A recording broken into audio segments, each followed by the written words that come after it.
सांस ले लो। NH3 PS3 ASH3 ठीक है। Bond angle directly proportional to the electronegativity of central atom. ऊपर से नीचे जाने पे इलेक्ट्रोनेगेटिविटी डिक्रीज कर रही है तो बॉन्ड एंगल डिक्रीज करेगा, बॉन्ड एंगल डिक्रीज करेगा। ऐसा क्यों होता है ये भी समझेंगे। और दूसरा, NH3 का बॉन्ड एंगल टेट्राहेड्रल के करीब है लेकिन बाकी सबका बॉन्ड एंगल टेट्राहेड्रल के करीब ना होकर 90 के करीब है। आखिर ये 90 का झोल क्या है, 90 के करीब क्यों एंगल आ रहा है, इस बात को समझते हैं। तो हम चालू करेंगे बॉन्ड एंगल को एक बार फिर से पढ़ना। ठीक है, चालू करता मैं। बात हो रही है NH3 NH3 एक लोन पेयर है। The second one is a PH3 इसके पास भी एक लोन पेयर है और ये कैलकुलेट किया जा चुका है कि इसका एंगल जो है वो 107 डिग्री होता है। क्यों? Lone pair bond pair repulsion की वजह से टेट्राहेड्रल से थोड़ा सा कम हो जाता। और इसका जो एंगल है ये 90 के करीब होता है, मतलब अप्रॉक्स 93, किसी बुक में 92 हो सकता है। क्वेश्चन कहता है कि आखिर पहले तो ये बताओ ये डिक्रीज क्यों हुआ, फिर ये बताओ ये सडन फॉल क्यों हुआ। डिक्रीज क्यों हुआ, फिर ये सडन फॉल क्यों हुआ। क्लियर हुआ इतना? ठीक है, चलो जरूर चालू करते इसको। नाइट्रोजन की इलेक्ट्रोनेगेटिविटी फास्फोरस से ज़्यादा है तो ये जो शेयर्ड इलेक्ट्रॉन है नाइट्रोजन के पास होंगे, और फास्फोरस की इलेक्ट्रोनेगेटिविटी नाइट्रोजन से कम है तो इलेक्ट्रॉन फास्फोरस के बिल्कुल पास ना होकर उससे थोड़ा सा दूर होंगे।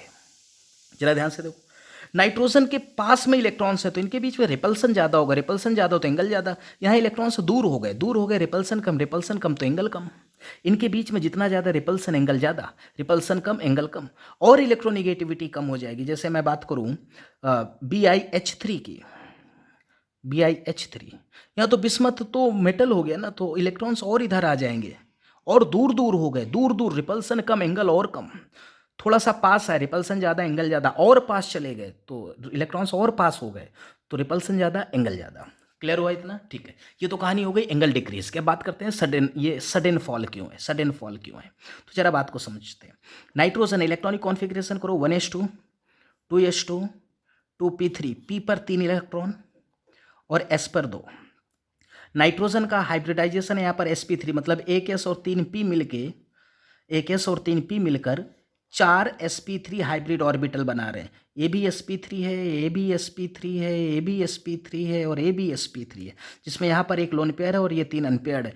मतलब कि नाइट्रोजन के पास 4 हाइब्रिड ऑर्बिटल है। पहले वाले का नाम sp3, दूसरे का नाम sp3। ये नाइट्रोजन के sp3 हाइड्रोजन के s के साथ ओवरलैपिंग कर रहा है, sp3s overlapping. Here is again sp3s overlapping and here is again sp3s overlapping. थोड़ा जल्दी समझने की कोशिश करो, ये मैं ड्रैगोस रूल समझा रहा क्यों सडन फॉल क्यों है।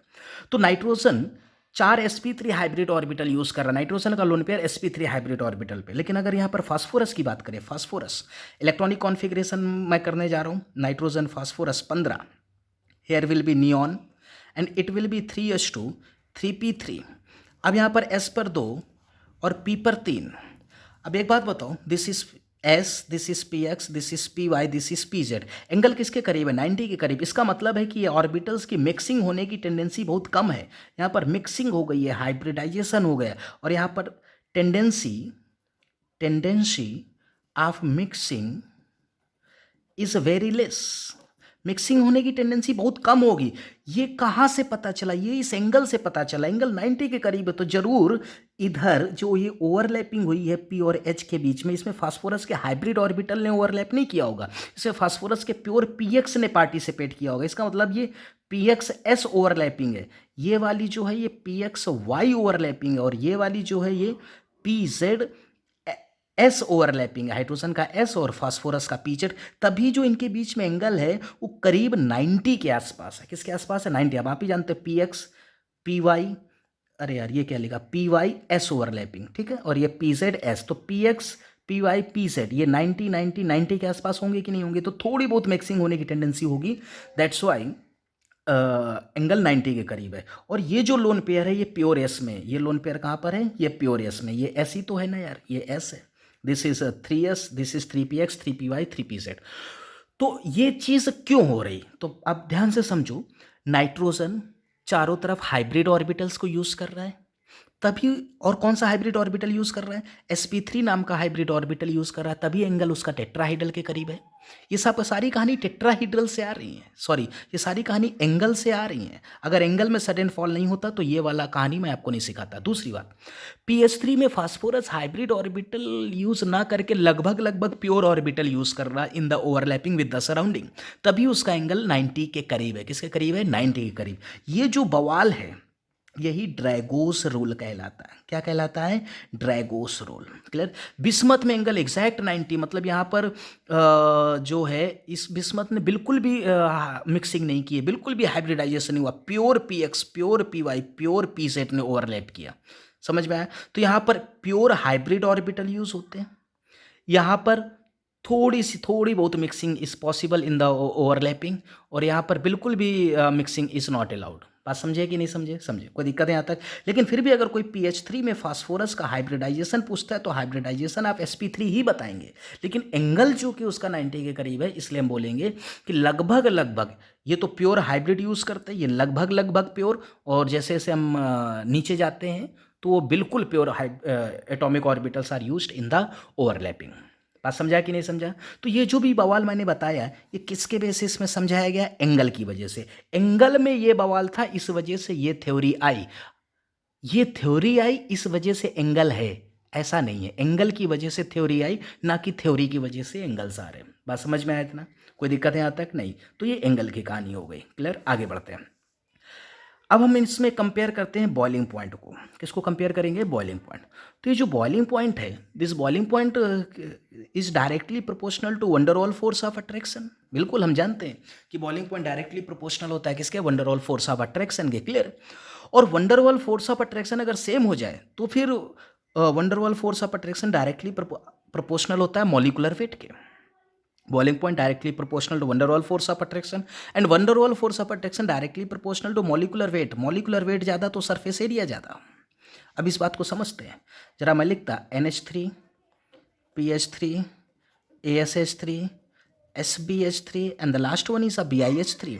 अब आप सब जानते हैं कि मॉलिकुलर वेट इंक्रीज कर रहा है, मॉलिकुलर वेट इंक्रीज करेगा तो बॉइलिंग पॉइंट इंक्रीज करेगा। तो अमोनिया का बॉइलिंग पॉइंट सबसे कम होना चाहिए, लेकिन ऐसा नहीं होता। अमोनिया का बॉइलिंग पॉइंट फॉस्फीन से ज़्यादा होता। किससे ज़्यादा होता? फॉस्फीन से। फॉस्फीन के लिए क्वेश्चन पूछता, आर्सिन के लिए नहीं पूछता।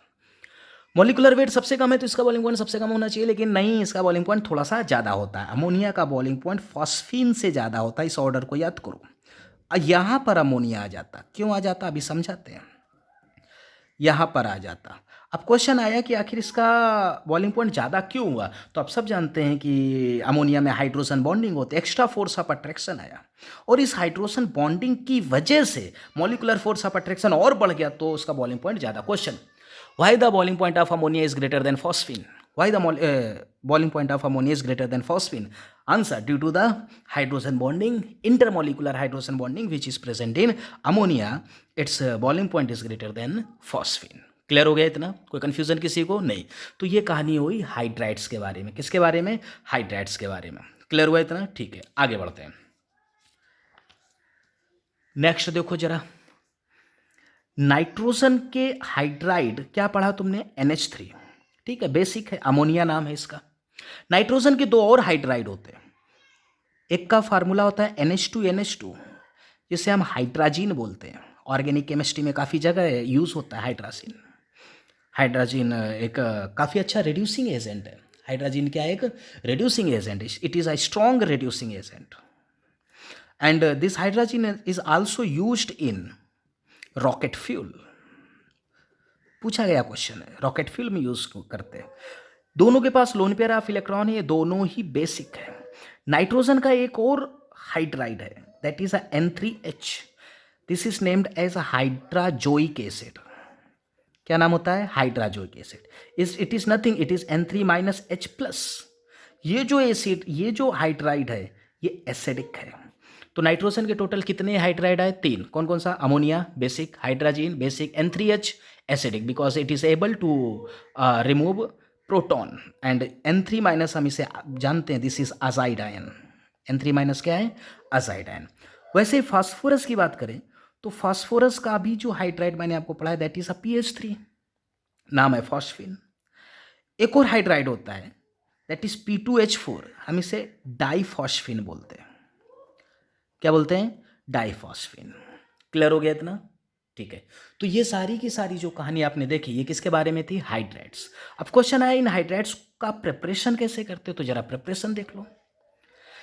इन एलिमेंट्स के हैलाइड मतलब MCl3, इन नाइट्रोजन फैमिली के हाइलाइट्स, नाइट्रोजन फैमिली के क्लोराइड्स जब रिएक्ट करते हैं लिथियम एल्युमिनियम हाइड्राइड LiAlH4 के साथ, नाइट्रोजन फैमिली के क्लोराइड्स जब रिएक्ट करते हैं लिथियम एल्युमिनियम हाइड्राइड के साथ, तो ये जो एलिमेंट है ना, M का मतलब क्या है? नाइट्रोजन फैमिली का एलिमेंट, ये अपना हाइड्राइड बना लेता है MH3, डायरेक्ट बनाओ, इधर उधर एक्सचेंज करना और कुछ भी नहीं करना, इसको इसके साथ और इसको इसके साथ। लिथियम अपना क्लोराइड बना लेगा LiCl, प्लस एल्युमिनियम भी अपना क्लोराइड बना लेगा AlCl3। इस तरीके से हमने MCl3 से MH3 मतलब हाइड्राइड को ऑब्टेन कर लिया। हाइड्राइड को क्या कर लिया है? ऑब्टेन कर लिया। क्लियर हो गया सभी का? कोई दिक्कत है यहां तक? नहीं। ओके, ये कहानी हो गई हाइलाइट्स की। अब हाइलाइट्स के बाद जो सेकंड कंपाउंड है, सेकंड कंपाउंड देखते जाओ। Second compound that is highlights. Hydrides के बाद नेक्स्ट क्या सीखने जा रहे हैं? हाइलाइट्स। हाइलाइट्स की बात करेंगे। इस परिवार के जो एलिमेंट हैं they form two series of halides. One is MX3 and the second one is MX5। 5 valence electron, 3 bond बना रहे हैं, एक लोन पेयर होगा। They are called tri halides and they are called penta halides. Penta halides. तो nitrogen family के जो सदस्य हैं ये 2 सीरीज के, तो 2 टाइप के हाइलाइट्स है, one is a try highlight and the second one is a penta highlights. ठीक है, अब आगे देखो जरा। अगर ट्राई हाइलाइट की बात करें तो इसके पास नज़र आ रहा है कि 3 सिग्मा एक लोन पेयर है, 3 सिग्मा एक लोन पेयर, टोटल 4 हाइब्रिडाइजेशन इस sp3। sp3 में टेट्राहेड्रल एक लोन पेयर आ गया, pyramidal. Pyramidal dipole moment is not equal to 0, all of these are polar, all of these are polar. समझ में आ रहा है? ठीक है। Having lone pair that's why all of these are Lewis bases, all of these are Lewis bases. अगर हम इन्हें डिज़ाइन करें तो पिरामिडल कुछ ऐसा बनेगा MX3, MX3 having a loan pair of electron. MX5 5 valence electron, 5 के 5 5 सिंगल बॉन्ड बना रहे हैं, that means 5 sigma 0 lone pair, total 5 5 का मतलब sp3d 3 4 5। sp3d मध्ये जॉमेट्री आहे trigonal bipyramidal, trigonal bipyramidal. Trigonal bipyramidal का dipole moment 0 होता है, that means all of these are non polar. Centre atom के पास, ये जो नाइट्रोजन फैमिली का एटम है इसके पास वैकेंट डी ऑर्बिटल्स हैं। वैकेंट डी ऑर्बिटल्स होने की वजह से इलेक्ट्रॉन को एक्सेप्ट कर सकता है, दैट मीन्स कि all of these are Lewis acids. All of these are क्या? Lewis acids. समझ में आ रहा है इतना? ठीक है। ट्राइगोनल बाइपिरामिडल कैसे बनेगा? तो this is M, nitrogen family का सदस्य। Trigonal, trigonal, yes it is trigonal. Bipyramidal मतलब एक ऊपर और एक नीचे। 2 तरीके के एंगल पाए जाएंगे, 120 डिग्री और दूसरा 90 डिग्री। इस एंगल की बात करोगे दिस इज 120 डिग्री, इसकी बात करोगे तो ये 90 डिग्री है। 2 तरीके के बॉन्ड हैं इसमें। ये जो सीधा आपको दिखाई दे रहा है ये वाला बॉन्ड और ये वाला बॉन्ड, ये दोनों एक्सियल बॉन्ड कहलाते हैं। एक एक्सिस बना रहे हैं ना, एक्सियल बॉन्ड, ये भी केमिकल बॉन्डिंग है। और अगर इसको देखें ये वाला और ये वाला, तो ये तीनों बॉन्ड एक इक्विलैटरल ट्रायंगल के बॉन्ड है, इक्विलैटरल ट्रायंगल के बॉन्ड है, तो ये इक्वेटोरियल बॉन्ड कहलाता है, इक्वेटोरियल बॉन्ड। समझ में आया?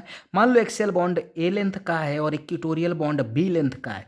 Axial bond is always greater than the equatorial bond, क्योंकि इन 3 एक्स की वजह से ये वाला जो एक्स है रिपल्सन फील करेगा तो ये बॉन्ड बड़ा हो जाता है थोड़ा, और ये वाला थोड़ा नीचे की तरफ चला जाएगा। तो axial bond is always greater than equatorial bond. तो आप ये बताओ कौन सा बॉन्ड बड़ा बॉन्ड है? एक्सियल बॉन्ड बड़ा है, इसका मतलब ये बॉन्ड कमज़ोर होगा, ये बॉन्ड कमज़ोर होगा। इसी वजह से जब हम MX5 या मान लो PCl5 एक एग्जांपल लेते हैं, इसको जब हीट करते तो PCl3 प्लस Cl2 टूटता है। अब Cl2 कौन सा Cl टूटा? ये वाला Cl टूटा, ये वाला Cl टूटा। तो अगर ये PCl5 है तो इसको मैंने हीट किया तो PCl3 और ये Cl2 वीक बॉन्ड होने की वजह से गर्म करने पर वो टूट गया। क्लियर हुआ इतना? ठीक है। तो ये ट्राई हैलाइड्स हैं and these are penta halides. Clear? आगे बढ़ते हैं।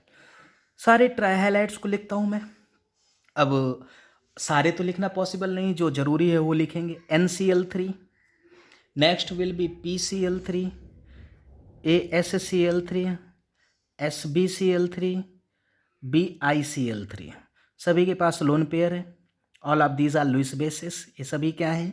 लुईस बेसिस है। क्लियर? अब इनकी सिर्फ हमें बेसिक स्ट्रेंथ को पढ़ना है। तो आप जानते हैं कि बेसिक स्ट्रेंथ डिपेंड करती है डेंसिटी ऑफ लोन पेयर, और density of lone pair depend करता है साइज पर। साइज बढ़ रहा है तो लोन पेयर की डेंसिटी कम होगी, लोन पेयर की डेंसिटी कम तो बेसिक स्ट्रेंथ कम होती जाएगी। फार्मूला फिर से लिख देता हूँ। Basic strength directly proportional to the density of lone pair of electron. Clear हो गया इतना? कोई डाउट है यहाँ तक? नहीं। ठीक है, आगे बढ़ते हैं। आते हैं, एक चीज और समझ लेते हैं। ये लुईस बेसिस है ना, लुईस बेसिस है। तो अगर ये लुईस बेसिस है, लुईस बेसिस, तो ये लुईस एसिड को एक्सेप्ट करेंगे। लुईस बेस लुईस एसिड को क्या करेंगे? एक्सेप्ट करेंगे और सॉल्ट का फॉर्मेशन कर देंगे MX4 प्लस। बिल्कुल सही बात है, यही बनेगा। हेंस प्रूव्ड कि it is a Lewis base. अगर आप देखें तो इसका हाइब्रिडाइजेशन sp3 और यहाँ भी M का हाइब्रिडाइजेशन 4 सिग्मा sp3, बस ज्योमेट्री अलग है, ये पिरामिडल होगा। लेकिन लुईस एसिड को एक्सेप्ट करके ये टेट्राहीड्रल में कन्वर्ट हो जाएगा। 4 सिग्मा एक लोन पेयर नजर आ रहा है, टेट्राहीड्रल। अब मैं ऑब्जर्व नहीं करवा सकता क्योंकि इतना समय नहीं है। क्लियर? यहाँ पर देखो, ये सभी लुईस एसिड्स हैं, लुईस एसिड्स हैं। अगर ये लुईस एसिड है तो ये लुईस बेस के साथ कंबाइन हो जाएगा। अब लुईस बेसिस क्या होते हैं? जिनके पास इलेक्ट्रॉन पेयर होता। Lewis base anions are Lewis bases combined होके ये इलेक्ट्रॉन पेयर इसके वैकेंट डी ऑर्बिटल में, इलेक्ट्रॉन पेयर इसके वैकेंट डी ऑर्बिटल में डोनेट कर देगा। क्या बनाएगा? MX6 minus. Here is the hybridization sp3d 5 sigma zero lone pair. Here is 6 sigma zero lone pair. Hybridization is sp3d2। This is trigonal bipyramidal and it is octahedral. sp3d2 में क्या होता है? Octahedral होता है यार। अब ये सब बातें मैं डायरेक्ट बोल रहा हूँ, थोड़ा थोड़ा आप अपने मन में कैलकुलेट करते जाओ। आप जानते हो पी ब्लॉक कितना है, 4-5 लेक्चर में इसको ख़त्म करना, तो कैसे ख़त्म करेंगे? फिर ऐसे ही करना पड़ेगा। तो ये ऑक्टाहीड्रल है। बाकी जो भी डाउट्स आते जाए, कुछ समझ में ना, आप डेफिनेटली कांटेक्ट कर सकते हो। क्लियर? चलो आगे पेंटाहेलाइड्स के बारे में और पढ़ेंगे, अभी ख़त्म नहीं हुआ। एग्जाम्पल लिखते हैं। नाइट्रोजन का पेंटाहेलाइड, तुम जानते हो NCl5 एग्जिस्ट नहीं करता। क्यों एग्जिस्ट नहीं करता? क्योंकि डी ऑर्बिटल्स जो हैं वो नाइट्रोजन के पास नहीं है, डी ऑर्बिटल्स नहीं है, NCl5 एग्जिस्ट नहीं करेगा। क्लियर हुआ इतना? ठीक है, आगे बढ़ता हूँ मैं। NCl5 एग्जिस्ट नहीं करेगा, तो NCl5 नहीं करेगा ना, कोई बात नहीं है। PCl5 तो करेगा। हम पेंटा की बात कर रहे हैं, पेंटा इस साइड पढ़ रहे हैं। अगर हम PCl5 की बात करें तो गैसियस फेस में तो PCl5 होता है ट्राइगोनल बाइपिरामिडल। गैसियस फेस पर PCl5 ट्राइगोनल बाइपिरामिडल होता है। हाँ ठीक है, होता है। लेकिन अगर हम बात करें सॉलिड PCl5 की, तो सॉलिड PCl5 जो है, कौन? सॉलिड PCl5 एग्जिस्ट एज कैसे एग्जिस्ट करता है? PCl4 plus and PCl6 minus. PCl4 plus PCl6 minus, मतलब ये आयोनिक है। किस फॉर्म पर? सॉलिड फॉर्म पर। और अगर ये गैसियस है तो फिर क्या बोलते हैं? अगर ये गैसियस है, गैसियस मैंने इसको बोला, तो गैसियस फॉर्म पर तो PCl5 ही एग्जिस्ट करेगा। Phosphorus is sp3d, geometry trigonal bipyramidal. लेकिन अगर ये सॉलिड फेस पर है तो इसके 2 हाइब्रिडाइजेशन होंगे, यहाँ 4 सिग्मा है, दिस इज sp3, और यहाँ पर 6 सिग्मा है, दैट मीन्स sp3d2।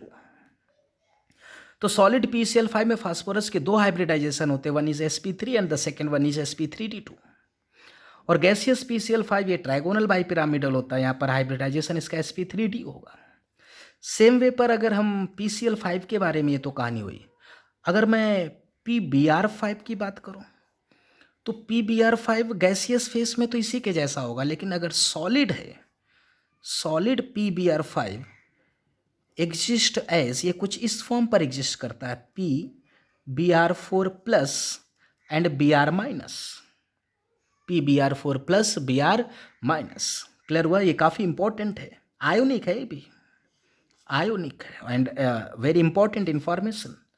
PI5 की बात करेंगे तो PI5 एग्जिस्ट नहीं होता है, क्यों? क्योंकि बड़ा साइज ऑफ आई का साइज बड़ा है, तो फास्फोरस के राउंड 5 आई एडजस्ट नहीं हो सकते। तो NCl5 एग्जिस्ट नहीं करता है, PCl5 एग्जिस्ट करता है, उसके बारे में आपने पढ़ा, तो फास्फोरस का Br5 PI5 भी ले लिया। PCl5, AsCl5 ऐसे ही होगा, बिल्कुल होगा। SbCl5 भी एग्जिस्ट करेगा, इनके बारे में कुछ पढ़ने की जरूरत नहीं है। लेकिन BiCl5 एग्जिस्ट नहीं करेगा, क्यों? क्योंकि बिस्मथ जो है वो पेंटावैलेंट नहीं हो सकता है। क्यों नहीं हो सकता है? क्योंकि उसके पास डी ऑर्बिटल्स नहीं है। क्या नहीं है? डी ऑर्बिटल्स नहीं है। क्लियर हुआ इतना? ठीक है। तो ये ट्राइवैलेंट की भी इंफॉर्मेशन हो गई और पेंटावैलेंट की भी इंफॉर्मेशन हो गई। हैलाइड्स के बारे में कुछ और जानते हैं, अभी और पढ़ेंगे, ऐसे कैसे छोड़ दूं। हैलाइड्स के बारे में अभी और जानेंगे। अगर हम लोग accept NF3 and PF3, NF3 और PF3 को छोड़कर ऑल ट्राइहैलाइड्स अंडरगोज हाइड्रोलिसिस। जितने भी ट्राइहैलाइड्स होते हैं, सारे के सारे trihalides undergoes hydrolysis except to NF3 and PF3। Reason क्या है? NF3 क्यों हाइड्रोलिसिस नहीं करता है? उसके 2 रीजन है। पहला रीजन है strong NF bond, NF bond काफी स्ट्रॉन्ग है, स्ट्रॉन्ग NF बॉन्ड। और दूसरा क्या रीजन है इसके पास कि N के पास कोई भी वैकेंट ऑर्बिटल नहीं है जिसमें पानी अटैक कर सके, no vacant orbitals. Strong NF bond and vacant orbitals नहीं है। एक तो NF बॉन्ड स्ट्रॉन्ग है, दूसरा वैकेंट ऑर्बिटल्स नहीं है इसके पास। It is almost inert, almost क्या है? इनर्ट है। PF5 की बात करें कि PF5 क्यों डज नॉट अंडरगोज हाइड्रोलिसिस? इसके पास तो वैकेंट डी ऑर्बिटल्स हैं फास्फोरस के पास, पानी इस पर अटैक कर सकता है, फिर भी नको अंडरगोज हाइड्रोलिसिस। क्यों? बिकॉज जो स्ट्रॉन्ग होता है PF bond, strong PF bond, then PO bond. अगर हाइड्रोलिसिस होगी तो PO बॉन्ड आएगा, PO के कंपैरिजन में PF बॉन्ड कैसा होता है? स्ट्रॉन्ग होता है। क्लियर है? इस वजह से PF3 also does not undergoes hydrolysis. Clear हो गया इतना? ठीक है। तो NF3 और PF3 को छोड़ दो, बाकी जितने भी ट्राइहैलाइड्स है, होने को तो बहुत होंगे, लेकिन मैं सिर्फ इंपॉर्टेंट वालों को उठाता हूँ। NF3 को छोड़ो तो ठीक है, NCl3 को पकड़ेंगे हम। NF3 को छोड़ना है तो ठीक है, छोड़ दिया, NCl3 को पकड़ेंगे। हाइड्रोलिसिस करो, हाइड्रोलिसिस में ये बॉन्ड टूट जाएंगे। N और Cl में N मीना है, मीना का मतलब होता है more electronegative atom. Meena Leena और मीना 2 होते हैं, मीना दूसरी है लीना। मीना मतलब मोर इलेक्ट्रोनेगेटिव एटम, लीना मतलब लेस इलेक्ट्रोनेगेटिव एटम, आपका पड़ोसी नहीं।